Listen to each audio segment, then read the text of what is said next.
Ya, di Jogja ada satu fenomena alam yang sukses bikin saya merasa ada di gurun pasir sih. Saya pernah dengar deh, itu namanya gumuk pasir bukan? Iya, betul. Kamu pernah ke sana? Belum sih, tapi yang saya dengar itu gurunnya cantik sekali, Zen.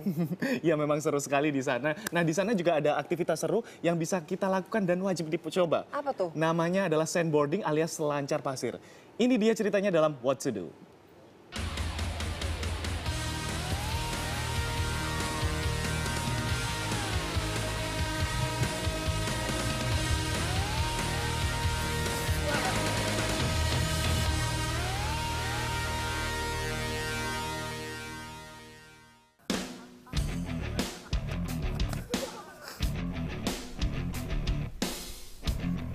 Sensasi yang aku rasain waktu meluncur itu asik yang jelas karena turun dan cepat seperti itu. Aku rasa karena medianya ini pasir dan relatif aman.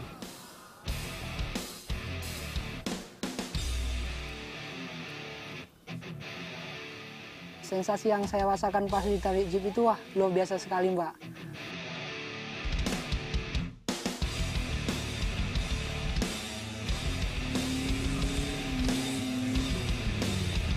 Hal yang harus diperhatikan itu semuanya, Mbak. Mulai dari fokus kita, tangan, kaki.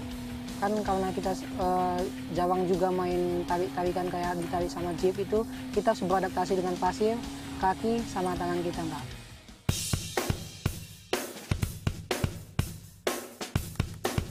Alasannya aku tertarik dengan sandboarding adalah ketika itu aku diajak teman-teman dari Mapagama juga untuk main dan awalnya cuma sekedar kumpul-kumpul tapi lama-kelamaan ya aku bilang menyenangkan seperti itu. Hal yang paling diutamakan dalam olahraga sandboarding adalah pertama PD ya, artinya kita memiliki percaya diri untuk melakukan luncuran. Yang kedua masalah keseimbangan, balancing gitu. Aku pertama kali belajar sandboarding sebenarnya otodidak, cuma melihat temen ya disuruh meluncur aja seperti biasa.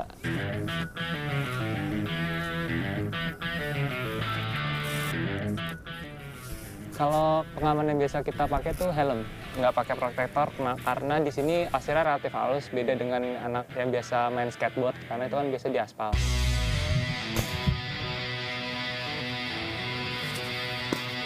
Trik paling menantang sandboarding itu biasanya ini ketika teman-teman udah mencoba mengeksplorasi gaya freestyle ya, artinya ketika kita mengkolaborasikan dengan jumpingan seperti kayak gitu, karena itu butuh butuh keseimbangan sama ya mahirnya lama.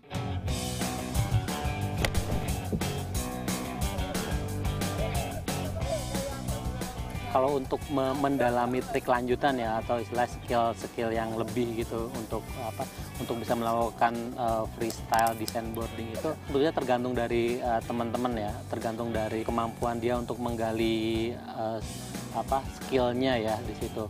Rata-rata kalau dia intens setiap hari berlatih itu mungkin sekitar antara 1 sampai 2 minggu dia baru bisa berani untuk melakukan trik itu. Yang paling susah menurutku dari sandboarding itu ketika meluncur itu harus menjaga keseimbangannya. Kontrol papannya itu emang waktu meluncur harus benar-benar lurus. Ketika nggak lurus itu bisa jatuh atau lalu terguling. Teknik dasar sandboarding itu kita berdiri di sebuah papan di mana kaki kita tersangkut pada strap papan yang ada di situ. Setelah itu tinggal mengatur keseimbangan aja gitu. Bedanya untuk papan yang mahir dan untuk papan yang pemula itu yang mahir tuh lebih ringan dibanding dengan papan yang untuk pemula.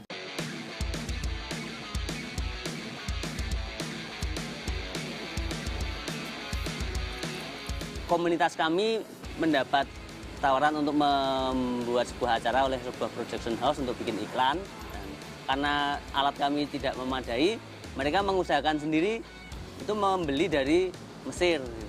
Dan dari situlah kita mengetahui papan sandboarding yang qualified lah, yang standar kayak apa.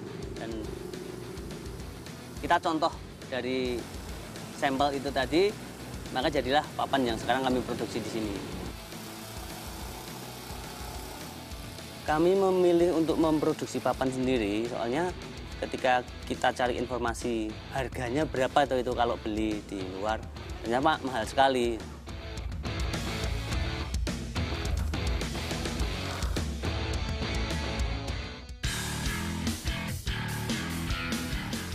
Sandboarding ini olahraga baru ya, olahraga meluncur tepatnya. Kita terinspirasi dengan olahraga snowboard karena di Indonesia sendiri itu nggak punya salju, dan media yang kita punya pasir, kita mencoba untuk memanfaatkan ini.